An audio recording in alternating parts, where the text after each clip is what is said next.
మే 13 ఎన్నికలు అయితే ఇలాంటి తరుణంలో వైసీపీ పెయిడ్ బ్యాచ్ పూర్తిగా దిగజారడం కాకుండా అట్టడుగు స్థాయికి వెళ్ళిపోయింది.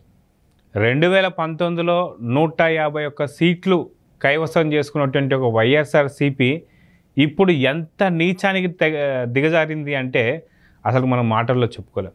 అయితే దీని నుంచి మాట్లాడుతాను మనతో పాటు టీడీపీ స్పోక్స్ పర్సన్ గొట్టిపాటి వంశీకృష్ణ గారు మనతో పాటు ఉన్నారు. వారిని అడిగి తెలుసుకుందాం. సార్ నమస్తే. నమస్తే.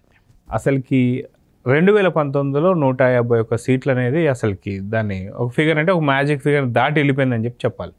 సో ఇలాంటి పార్టీ కరెక్ట్గా 5 సంవత్సరాల్లో ఇప్పుడు ఎలాంటి పేటీఎం బ్యాచ్లను పెట్టుకొని కనీసం సొంత ఇంట్లో వాళ్ళను కూడా అలాంటి మాటలు అనిపించుకోవడంతో పాటు ఇప్పుడు ఈ పేటీఎం బ్యాచ్లు ఏవైతే ఉన్నాయో జూన్ 4వ తారీఖు తర్వాత ఫలితాలు మారబోతున్నాయని చెప్పి అన్ని సర్వేలు చెప్పేస్తున్నాయి. సో ఇప్పుడు దాకా మిమ్మల్ని అన్న మాటలు ఎవరెవరు ఏమేమి అన్నారు, వాటితో పాటు జూన్ 4 తర్వాత వాళ్ళకి ఎలాంటి ఏమంటారు ట్రీట్మెంట్ ఉండబోతుంది అనేది మీరేం చెప్పగలుగుతారు? రాష్ట్ర వ్యాప్తంగా ఈరోజు ఒకటే నినాదం గట్టిగా వినిపిస్తుంది. సైకో పోవాలి, సైకిల్ రావాలి. ఈ మాట అనడానికి మీరు ఇప్పుడు అన్నదే కారణం. సైకో అని ఎందుకు అంటున్నాము అనేది.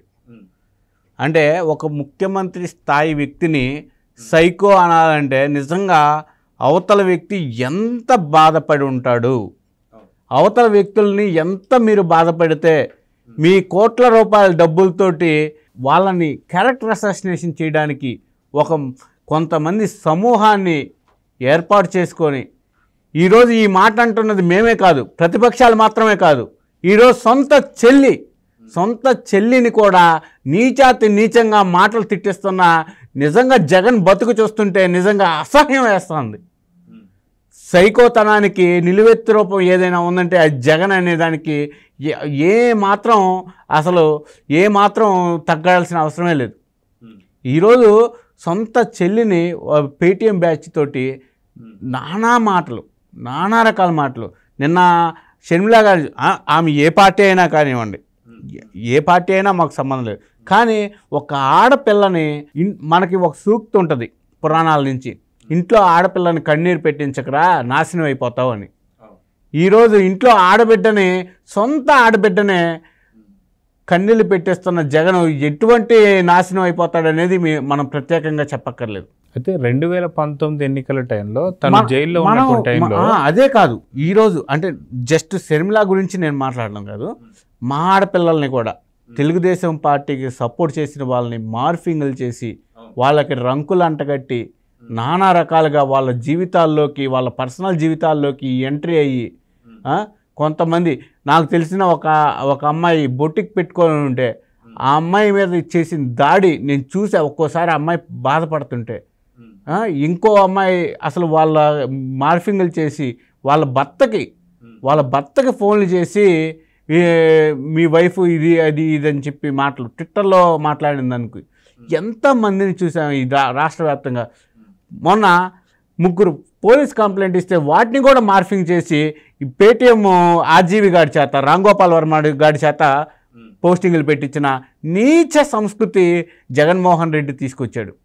రాష్ట్ర వ్యాప్తంగా పేటీఎం బ్యాచ్ కోసం 83 కోట్ల రూపాయలు ప్రతి నెల ఉపయోగించిన జగన్మోహన్ రెడ్డి జనం సొమ్ము పెట్టి జనాన్నే తిట్టించడం నీకు సిగ్గుందా అని చెప్పి ప్రతి ఒక్క మహిళా లోకమే కాదు, ఈరోజు ప్రతి ఒక్కళ్ళు కూడా సర్వసభ్య సమాజం కూడా ఈరోజు తలదించుకునేలాగా ఈ 5 ఏళ్ల పాటు పాలించిన జగన్మోహన్ రెడ్డికి బుద్ధి చెప్పే టైము ఈరోజు వచ్చింది అని ప్రతి మహిళ చెప్తున్న పరిస్థితి.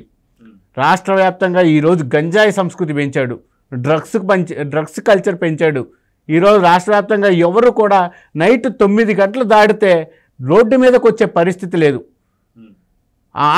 ఆడపిల్లలు స్వతంత్రానికి ముందు ఎలా ఉండేవాళ్ళో అప్పటి పరిస్థితులు ఎలా ఉండేవో అదే పరిస్థితికి ఈరోజు ఆడవాళ్ళని తీసుకొచ్చిన జగన్మోహన్ రెడ్డిని నిజంగా ఏ చెప్పుతో కొట్టాలనేది జనం డిసైడ్ అయిపోయారు.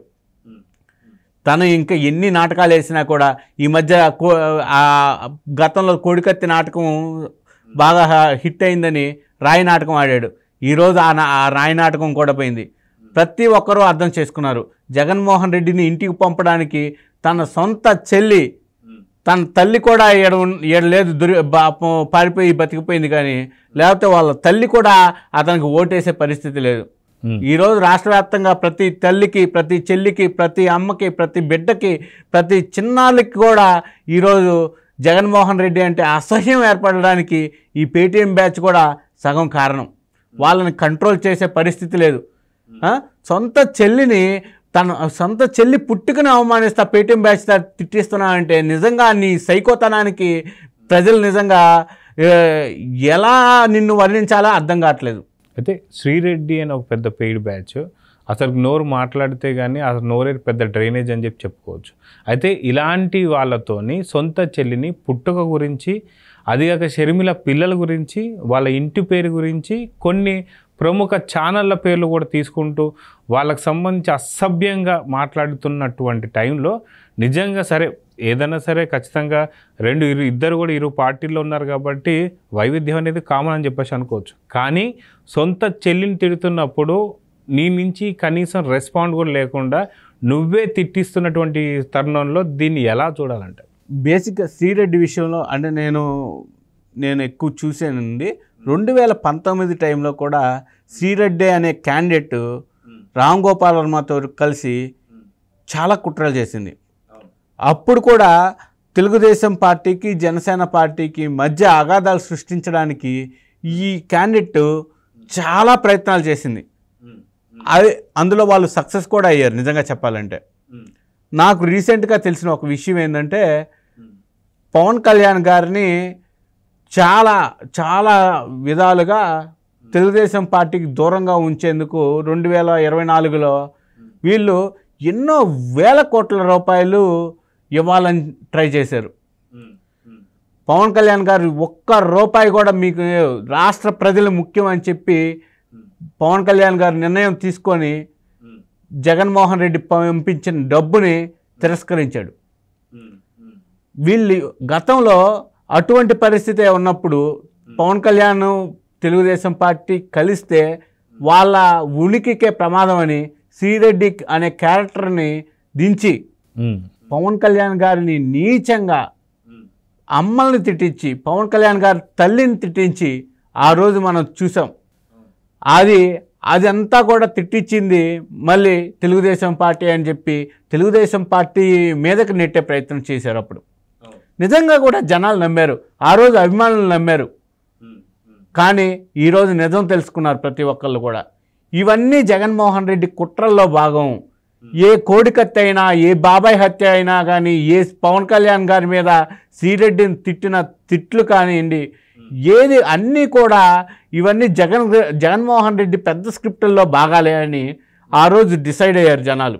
ఆ రోజు నమ్మిన ప్రతి ఒక్కరు కూడా ఈరోజు ఇక నమ్మే పరిస్థితి లేకపోవడానికి కారణం వీళ్ళు ఈ 5 ఏళ్ల పాటు నడిచిన తీరు. ఆ రోజు పవన్ కళ్యాణ్ గారిని తిట్టినప్పుడు అంతా కూడా చంద్రబాబు నాయుడు గారి మీద వేశారు. ఈ 5 ఏళ్ల పాటు అదే శ్రీరెడ్డి ఏం చేసింది? జగన్మోహన్ రెడ్డి చంకలో దూరిందిగా.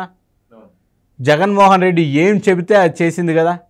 ఈరోజు తన సొంత చెల్లిని తిడుతుంది కదా. అంటే ఆ రోజు నుంచి కూడా జగన్మోహన్ రెడ్డికి శ్రీరెడ్డి అనే ఒక క్యాండిడేట్ దగ్గర మనిషి. అది కూడా ప్రతి ఒక్కరూ ఈరోజు తెలుసుకున్న పరిస్థితి. ఈరోజు పవన్ కళ్యాణ్ గారి అభిమానులు అయితే కానీ, తెలుగుదేశం పార్టీ శ్రేణులు అయితే కానీ ఇటువంటి క్యారెక్టర్లన్నీ వస్తాయి.